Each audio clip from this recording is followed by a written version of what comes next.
আসসালামু আলাইকুম ওয়া রাহমাতুল্লাহ। আশা করি আল্লাহর অশেষ রহমতে আপনারা সবাই ভালো এবং সুস্থ আছেন। পেইন্টিং ফর কনস্ট্রাকশন লেভেল 3 নিয়মিত আলোচনায় আজকে আমরা দ্বিতীয় অধ্যায় নিয়ে আলোচনা করব। আজকের title work in the team environment.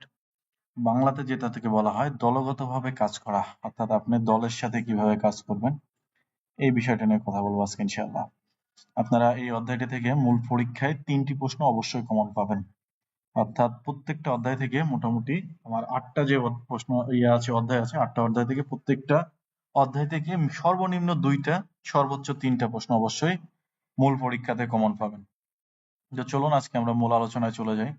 আজকে আমরা আলোচনা করব একদম প্রথম যে পার্টটা আছে জেনেরিক কম্পিটেন্সির একদম দ্বিতীয় বা লাস্ট অধ্যায় যেটা আছে এখানে, সেটা হচ্ছে work in the team environment. এই বিষয়টা নিয়ে আলোচনা করবো ইনশাল্লাহ। আপনারা আজকের আলোচ্য বিষয়গুলো আপনাদের যে সিএস বা কম্পিটেন্সি স্ট্যান্ডার্ড বইটি আছে এই বইয়ের 8 থেকে 10 নম্বর পেজে পাবেন। তো চলুন আজকে দেখি আমাদের আলোচ্য বিষয় কি কি আছে। আজকে আমাদের আলোচ্য বিষয় হচ্ছে দলের ভূমিকা, দায়িত্বের পরিসর নির্ধারণ করা। অর্থাৎ আপনার যে দলে কাজ করবেন এই দলের ভূমিকাটা কি থাকবে, কে কি দায়িত্ব পালন করবে, এই বিষয়টা নিয়ে কথা বলবো। এরপরে কথা বলবো ব্যক্তিগত ভূমিকা এবং দায়িত্ব নির্ধারণ নিয়ে। অর্থাৎ আপনি নিজে কি কাজ করবেন, দলে আপনার নিজের ভূমিকা কি, আপনি কি কি দায়িত্ব পালন করবেন, এই বিষয়টা নিয়ে কথা বলা হবে। এরপরে দলীয় আলোচনায় অংশগ্রহণ। আমি যখন কোনো একটা কাজ শুরু করব দলগতভাবে, তখন আমাকে দলীয় যে আলোচনা আছে একটা আলোচনা করে নিতে হবে এবং ওই আলোচনায় আমাকে অবশ্যই অংশগ্রহণ করতে হবে। যদি আমি এই আলোচনায় অংশগ্রহণ না করি তাহলে কিন্তু আমি দলগত কাজটা ঠিক মতো করতে পারবো না, কাজটা আরো হ্যাম্পার হয়ে যাবে আমার জন্য। এর জন্য দলীয় আলোচনায় অংশগ্রহণ করলে কি কি সুবিধা হবে এই বিষয়টা নিয়ে কথা বলবো। এরপরে দলের সদস্য হিসাবে কাজ করা। অর্থাৎ ধরেন যে পুরো দলটাকে লিড দিচ্ছে একজন সুপারভাইজার, তাহলে সুপারভাইজার যদি লিড দেয় তাহলে দলের একজন সাধারণ আমি সদস্য বা কর্মী বা আমি একজন টিম মেম্বার হিসেবে আমার কি কি কাজ এই বিষয়টা নিয়ে আলোচনা করব। অর্থাৎ আমাদের আজকে আলোচ্য বিষয় থাকবে মোট 4টা, এই 4টা বিষয় নিয়ে আমরা আলোচনা করবো ইনশাল্লাহ। তো আমরা যদি প্রথম অধ্যায়টা দেখি বা প্রথম আলোচ্য বিষয়টা দেখি, সেটা হচ্ছে দলের ভূমিকা পরিসর নির্ধারণ করা। ইংলিশে বলা হয় define team role and scope. এখানে দেখেন, এখানে প্রথম যে বিষয়টা নিয়ে আলোচনা করা হচ্ছে সেটা হচ্ছে সোর্স অফ ইনফরমেশন বা তথ্যের উৎস। তথ্যের উৎসের জন্য আমাকে 4টা জিনিস সম্পর্কে জানতে হবে। একটা হচ্ছে এসওপি, যেটাকে বাংলাতে বলা হচ্ছে স্ট্যান্ডার্ড অপারেটিং প্রসিডিউর। এই স্ট্যান্ডার্ড অপারেটিং প্রসিডিউর মানে কোনো একটা জিনিস কোন নিয়মের মধ্যে হবে এটাকে বলা হচ্ছে স্ট্যান্ডার্ড অপারেটিং প্রসিডিউর। অর্থাৎ কিভাবে কাজটা আপনি করবেন, কাজ করার যে একটা জেনারেল রুল থাকবে, নিয়ম থাকবে, এই জিনিসটাকে বলা হচ্ছে এসওপি বা স্ট্যান্ডার্ড অপারেটিং প্রসিডিউর। এরপরে জব ডিসক্রিপশন। জব মানে আপনার কাজ, আপনার কাজের কি কি বিবরণ, অর্থাৎ কিভাবে কি করে কাজ করবেন, কে কি কাজ করবে, এই জিনিসটা থাকবে জব ডিসক্রিপশনের মধ্যে। এরপরে আপনি যদি কোনো মেশিনের মাধ্যমে কাজ করেন এটাকে বলা হয় অপারেশন ম্যানুয়াল, বা যন্ত্র বা সিস্টেম কিভাবে চালাতে হবে, কিভাবে কাজ করতে হবে, এই জিনিসটাকে বলা হচ্ছে অপারেশন ম্যানুয়াল। এরপরে আপনি যদি কোনো একটা প্রতিষ্ঠানের হেড হন অথবা প্রতিষ্ঠানের কোনো একটা সদস্য হন, কোনো একটা দায়িত্বপ্রাপ্ত মানুষ হন, তাহলে আপনি সাংগঠনিক কাঠামোটা কিভাবে পরিচালনা করবেন, কোনো একটা প্রতিষ্ঠানের সাংগঠনিক কাঠামোটা কেমন হয়। যেমন আমরা যদি এই চিত্রটা লক্ষ্য করি, ধরেন এই পুরো কোম্পানিটার হেড হচ্ছে ইনি, ইনার নিচে আরো 2-3 জন আছে, ইনার নিচে আরো 2-3 জন আছে, তাহলে এই পুরো টিম মানে যতগুলো মানুষ দেখতেছি আমরা, সবগুলো মানুষ মিলে হচ্ছে একটা টিম। এই টিমে কার কি দায়িত্ব, কে কি কাজ করবে, কিভাবে কাজ করবে, কোন যন্ত্রটা কিভাবে কাজ করবে, পুরো প্রসেসটাকে বলা হচ্ছে আমাদের দলের ভূমিকা বা পরিসর, বা কে কি কাজ করবে এই বিষয়টা। তাহলে আমরা যদি একটু সহজ করে বলি তাহলে দেখেন, এসওপি, এসওপি মানে কিভাবে কাজ করতে হবে, জব ডিসক্রিপশন মানে কে কি কাজ করবে, অপারেশন ম্যানুয়াল মানে কি যন্ত্র অথবা সিস্টেম কিভাবে চালাতে হবে, অর্গানাইজেশন স্ট্রাকচার প্রতিষ্ঠানের দায়িত্ব বা ক্ষমতা কাঠামো। আমাদের পরীক্ষাতে এরকম প্রশ্ন আসতে পারে যে এসওপি মানে কি বোঝানো হয়। তাহলে এসওপি মানে কি বোঝানো হয়, এসওপি মানে বোঝানো হয় যে কিভাবে কাজ করতে হবে, এই প্রসেসটাই হচ্ছে এসওপি। যদি বলে যে জব ডিসক্রিপশনে কি কি থাকে, তাহলে জব ডিসক্রিপশনে কি থাকবে, যে কে কি কাজ করবে, কিভাবে কাজ করবে, এটার ফুল বিস্তারিত থাকবে হচ্ছে জব ডিসক্রিপশনে। আমার যে সিস্টেমটা আছে এই সিস্টেমে কিভাবে কাজ করব বা সিস্টেম মেনটেন করে কোনটা, তাহলে এটার উত্তর হবে কি আমার অপারেশন ম্যানুয়াল। এরপরে বলতে পারে যে প্রতিষ্ঠানের দায় দায়িত্ব বা ক্ষমতার কাঠামো কিভাবে সাজানো হয়, বা ইংলিশে এটাকে কি বলে এটা বলবো অর্গানাইজেশনাল স্ট্রাকচার।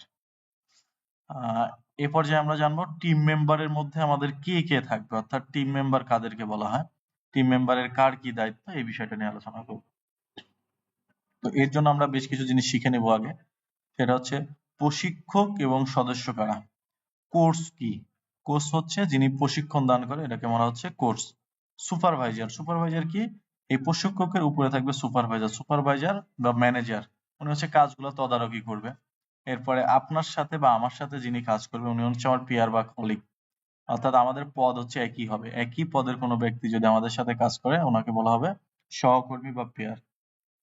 আমরা যখন টিমে কাজ করব, টিমে তো সবাই আমাদের ঊর্ধ্বতন যিনি কর্মকর্তা থাকে ওনার সাথে কথা বলতে পারবো না, তাহলে যে কোনো একজনকে যাইতে হবে। ওই একজনটা হবে কি কর্মচারী প্রতিনিধি বা এমপ্লয় রিপ্রেজেন্টেটিভ। এটা যদি আমি খুব সহজে বলি তাহলে দেখেন, কোচ কি? কোচ হচ্ছে যিনি প্রশিক্ষণ বা দিক নির্দেশনা প্রদান করবে, ইনাকেই কোর্স বলা হয়, কোর্স বা মেন্টর বলা হয়। এরপরে সুপারভাইজার কি করবে? সুপারভাইজার হচ্ছে কাজের তদারকি করবে। ম্যানেজার হচ্ছে কাজের একটা সিদ্ধান্ত গ্রহণ করবে। পেয়ার বা কলিগ হচ্ছে কি আমাদের সহযোগিতা এবং সমন্বয় করবে, অর্থাৎ আমাদের একই পদে যদি হয়, একই যোগ্যতা যদি হয়, তাহলে উনি আমাকে সহযোগিতা বা হেল্প করতে পারবে এবং আমার কাজটার ক্ষেত্রে সমন্বয় সাধন করতে পারবে। আর এমপ্লয় রিপ্রেজেন্টেটিভ যিনি হচ্ছে আমাদের পুরো টিমের কোনো যদি সুবিধা অসুবিধা থাকে বা কোনো যদি সমস্যার সৃষ্টি হয়, তাহলে আমাদের যে ঊর্ধ্বতন কর্মকর্তা আছে উনাকে শুধুমাত্র এই এমপ্লয় রিপ্রেজেন্টেটিভ ফুল বিষয়টা জানাবে এবং এটা সমাধানের জন্য ব্যবস্থা গ্রহণ করবে। আমরা এ পর্যায়ে দেখব যে ওয়ার্ক প্লেস কনটেক্সট জিনিসটা আসলে কি।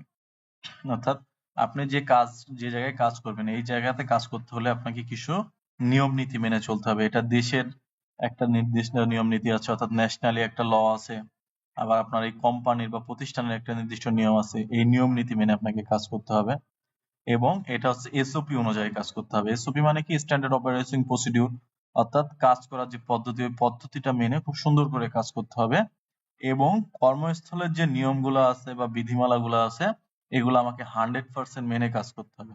তাহলে আমি যদি দেশের আইন মেনে বা যে প্রতিষ্ঠানে কাজ করব ওই প্রতিষ্ঠানের আইন মেনে কাজ করি এবং এটা যদি নির্দিষ্ট একটা পদ্ধতির মধ্যে কাজ করা হয় এবং এটা যদি আমার রুলস এবং রেগুলেশন থাকে, অর্থাৎ নিয়ম মেনে এবং বিধি মেনে কাজ করি, তাহলে আমরা যে টিমে কাজ করব এই টিমের কাজটা অবশ্যই 100% সফল হবে। তাহলে আমরা যদি একদম সারসংক্ষেপ করি তাহলে এখানে বোঝা যাচ্ছে যে আমাদের যদি নিয়ম মেনে নির্দিষ্ট প্রসিডিউর মাধ্যমে সুন্দরভাবে কাজটা করি তাহলে আমাদের কাজটা হবে একদম সাকসেস। এবং এই সাকসেসের ক্ষেত্রে আমাদের এই যে আগের লাইনটার একটু সহায়তা নিতে হবে।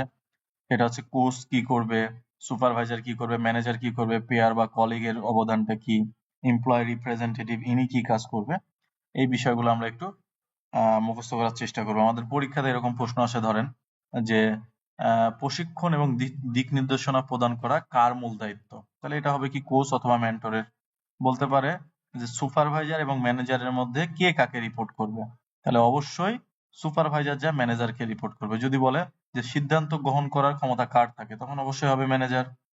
যদি বলে যে আপনার একই পদের ব্যক্তি আপনার সাথে কাজ করে, তাহলে উনাকে আপনি কি বলবেন, তখন উনি হবে কি আমার সহকর্মী। তারা এবার বলতে পারে যে আপনাদের সহকর্মীদের মধ্যে যদি কোনো সমস্যার সৃষ্টি হয়, অনেকেই আছেন, এটার মধ্যে যদি কোনো সমস্যার সৃষ্টি হয় আপনার যিনি বস বা ঊর্ধ্বতন কর্মকর্তা আছে তার সাথে কথা বলার জন্য কে যাবে, তাহলে আমাদের মধ্যে থেকে যে কোনো একজন ব্যক্তি যাবে, উনাকে বলা হচ্ছে এমপ্লয় রিপ্রেজেন্টেটিভ। তাহলে আমরা যদি এই বিষয়গুলো খুব সুন্দর করে বুঝে পড়ি এবং দেশের প্রচলিত আইন এবং কোম্পানির প্রচলিত আইন আমরা যদি এসওপি অনুযায়ী, অর্থাৎ কাজ করার যে সঠিক পদ্ধতি আছে এই পদ্ধতি অনুযায়ী যদি কাজ করি, তাহলে অবশ্যই আমাদের কাজটা সহজ এবং খুব সুন্দর একটা কাজ উপহার দিতে পারবে এবং আমাদের যে টিম ওয়ার্ক যেটা আছে এই টিম ওয়ার্কটা অনেক সুন্দর হবে। সবাইকে অসংখ্য ধন্যবাদ জানাচ্ছি আমাদের এই আলোচনায় অংশগ্রহণ করার জন্য। আমাদের পরবর্তী আলোচনায় দেখার জন্য আপনাদেরকে জানাই নিমন্ত্রণ। অবশ্যই সবগুলো আলোচনা সুন্দর করে বুঝে শুনে এবং ব্যাখ্যা সহকারে পড়ার চেষ্টা করবেন, তাহলে আপনি ফাইনাল পরীক্ষাতে সর্বোচ্চ মার্ক অর্জন করতে পারবেন ইনশাল্লাহ। সবাই ভালো থাকবেন, সুস্থ থাকবেন। আল্লাহ হাফেজ।